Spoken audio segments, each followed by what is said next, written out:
Hello everyone. I had a little accident today, so I'm injured. Let's unbox it. Nah, I'm kidding. No time for that. We've got an Indiebox. So, let's go ahead and unbox it now. Alright. There we go. I have no clue what this is. I think it's the December box, though. I mean, I'm that far behind, so let's see. Armello. Huh, I've never heard of this game. I think a friend told me that the graphics look really nice on it, but I have no clue about anything else. Another Indiebox challenge thing. Yeah, we're way too late for the challenge, but whatever. And I'm going to keep you guys waiting for that code in there. Because I'm evil. I've turned to evil. I'm sorry. And, it's from, how do you pronounce that? Log or LOG for the people who make this? And I don't know, their brand, it looks almost like one of those, I want to say Chimera, but I don't think that's what it is. The lion with the separate heads. Yeah. Oh, it looks kind of weird. It kind of reminds me of Black and White. I don't know, there's these characters that are big and ruling a kingdom, it looks like. Let me see. Well, you know what? I could actually just read this and figure it out, maybe. It's like Game of Thrones, only with animals. Okay, that doesn't really explain much. I'm sure there's a fan fiction out there which is Game of Thrones with animals. And, let's see, finalist in Indiecade, pretty cool. Ah, the subscribers have actually gone up quite a bit on Indiebox, so now they're up to 5,300 for this limited edition. And, yeah, let's just go ahead and open it. Find out what's in here. And you know what? I actually do not watch Game of Thrones. For some reason, I just don't have the patience for it.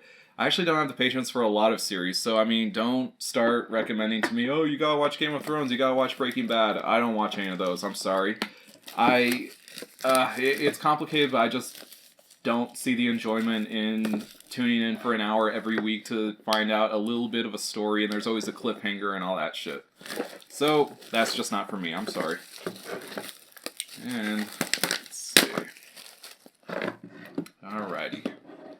Find out what's in here. First thing out of the box. Two things out of the box. What? What are these? Alright, they're like those cards that like have movement. I don't know what they do. They look like almost like playing cards. Like you see it has like +1 sword and look, I'm looking at it but you aren't because I'm not using the viewfinder, you see. Now it says +1 sword. So, yeah, sword, shield, all this other stuff costs 3, and there you go. There's cost 3. And so, yeah, it looks like they're some sort of playing card thing. Are these actually used in the game? Like the game itself when we're playing on a computer? Okay, I guess I'm just going to have to figure it out. It seems like it might just be a little extra thing that they threw in there. Next, we have the instruction manual. Pretty cool. I don't know, the figures that are humans but in animal form, ever since furries, I've always been a little uneasy with them. I don't mean that in a bad way, but it's just strange knowing that there's a following for the adults, like, follow that kind of thing. It's just weird. It's not for me, but, I mean, if you're into that, I really don't care. And that's actually something I should tell you about. For some reason on my channel, I seem to have a little bit of a furry following. I've seen some of you guys in the subscribers. I do check that, and I've seen that some of you do like. There's even like this furry channel that follows me. I think they're called the Happy Paw Pet channel or something like that. But I'll give them a little plug here. You know what? Let's just go ahead and plug them. But I think that maybe they started following me after the City Crisis review that I did way back in the day. And yeah, I hit the camera. Way back in the day, I did this review of that Japanese game City Crisis. And it includes furries in there. Like some of the people that you save in your helicopter are what I would call furries. People who are dressed up like as animals. A rescue helicopter sim where you fight fires and rescue people, pets, and furries. Wait, what? So, you have to rescue those, and I thought that was really funny, but it seems that other people really enjoyed it, and they're really into that thing. I don't know, that's at least when I first saw it, when I first noticed that, you know, what the heck, some of my, and there's the dogs, right on cue, the dogs start barking. But yeah. So some of you, I've seen you in the subscribers. That some of you do like that sort of thing, and whatever floats your boat. Looks pretty cool. Nice little manual. What is this? Looks like a t-shirt or a pillowcase or something. What? Let's see. I'm gonna have to take this off screen. Is it a pillowcase? No, it's a flag, I think. Let me see. Yeah, it's one of those flags. Let me put this stuff down. Put this to the side. Here we go. Yeah, it's some sort of a flag or something that you'll put on a wall, or I don't know. It's some sort of a cloth like poster type thing. Alrighty, that's pretty cool. What else is in here? The game itself. Wow, that is really bare. Okay. And I don't mean bear as in growl bear.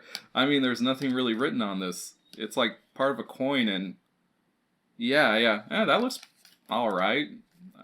Looks kind of weird, but whatever. Let's see.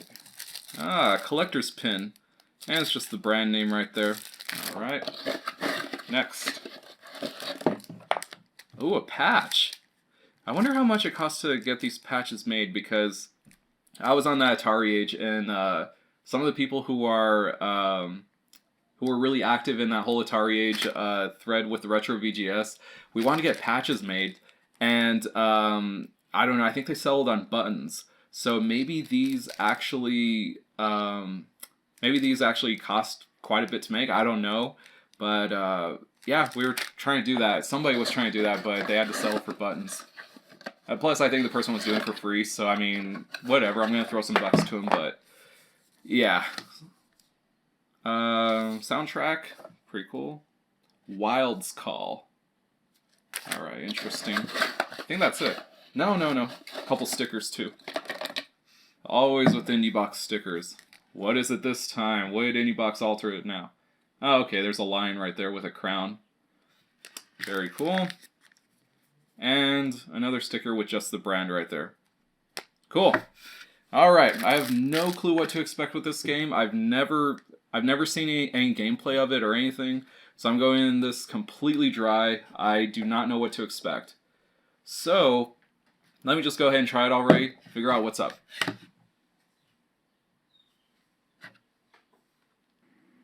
Alright, now before I could even begin, I ran into a problem. The game didn't work. I plugged in the USB and it recognized it, saw that the installation file was there, but when I click on it, nothing would happen. It would just keep loading infinitely. And then after I take out the USB, then it asks for permission to install. But of course it won't install now because it doesn't have the USB in there anymore. This has happened before, so I went ahead and emailed the Indiebox team and told them that, hey, your stuff doesn't work. And within 48 hours, they sent me the files that I need. So I wish I never had that problem, but I'm glad that they took care of it. I've only had that happen one other time, and that was with Captain Forever Remix. So Indiebox does have a couple problems, but I'm not going to blame them for it because it is a small operation. As long as customer support takes care of it, it's forgivable. And now, as for the game itself, it's a pretty neat looking game. The 3D textures are alright, and it's overhead views, so there's not really a lot of detail you need to put in there. And in the battle system, it switches to like this drawing animation style. The game looks really good. It also has a great tutorial. It's pretty long and involved, but they go through each character in different scenarios and sort of train you on how to play the game. And I say training because this game is very technical and very complicated. Trust me, do not skip the tutorial. And that brings us to the gameplay. It said on the back of the box that it's a strategy RPG, and I have no problems with strategy RPGs. In fact, I prefer them to the more traditional Western or Japanese RPGs. For instance, I'm a big fan of Shining Force, and I also enjoyed Advance Wars back in the day. So given that I played those games in the past, I don't really feel that calling Armello a strategy RPG is the best description for it. It feels like the only thing strategy to it is that you have to move around the board on these hexagonal tiles. Pretty much everything is done with cards. You get spells and items by cards. You get quests by cards. You decide things with cards. Almost every action involves a card. So it really is a card game before anything else. I think the most accurate way to describe Armello would be to call it a hexagonal card-based strategy RPG. And unfortunately that puts me at a disadvantage because I've never been into card-based games, neither digitally nor in real life. So it's completely new territory for me, and I hated it.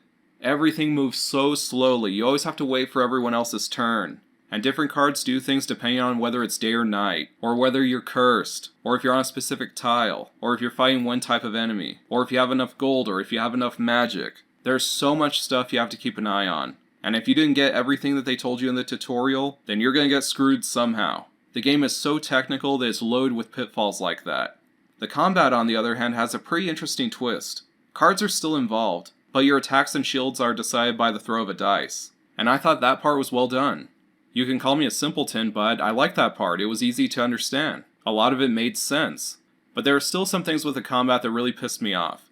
It's turn-based and the computer pretty much knows the outcome before it ends. So it leads to these really awkward situations where if you go first you can kill the other person, but even though they died they still get their turn and they can kill you. And even more baffling, both combatants can die in the same battle. So you see, some of the rules of this universe I just can't wrap my mind around. And speaking of the universe, or the world that this whole thing takes place in, that's another thing that puts me off. A lot of people group sci-fi and fantasy together, but I'm a huge fan of sci-fi and not fantasy. So the whole world of Armello with these magic spells and this pseudo-medieval setting, it's very difficult for me to embrace. No matter how hard I try, I cannot suspend my disbelief and enjoy the game. I'm the type of person who goes to a Renaissance fair for the turkey legs and that's it. I'm not going to get in the way of anyone else's fun, just leave me and my turkey leg alone. So I did not like this game, but do not by any means think that I'm giving you a comprehensive review of this game. I'm just a guy who got this in the mail and made a video about it. Like I said, a lot of the elements of this game, they just don't appeal to me. If I didn't get this through Indiebox and it was in a Steam sale for like 99 cents, I probably wouldn't buy it. It's just not a game that interests me. I gave it a chance and I don't like it. If you're just like me and you're not really the type that plays a game like this, then you're probably not going to like it either. But if you are the type that plays these games, or if you really like Armello, then don't worry about what I think. I've seen enough to know that there is a good game in there, but again, it's just not for me. I enjoy some simulation games, which can easily turn off people because they're too involved and complicated. And that's fine, I know those games aren't for everyone either. And it's not Indiebox's fault that I didn't like this game. They're trying to appeal to a wide demographic and cover a lot of bases, and sometimes that just won't include me. But that's what I signed up for. Their service delivers a game to me every month whether I enjoy it or not. So I may not have liked this one, but maybe I'll like the next one. There's only one way to find out. Whoops, I almost forgot. Alright, whoever guessed this, please let us know what you thought about the game. Thanks for watching, guys. I'll see you next time.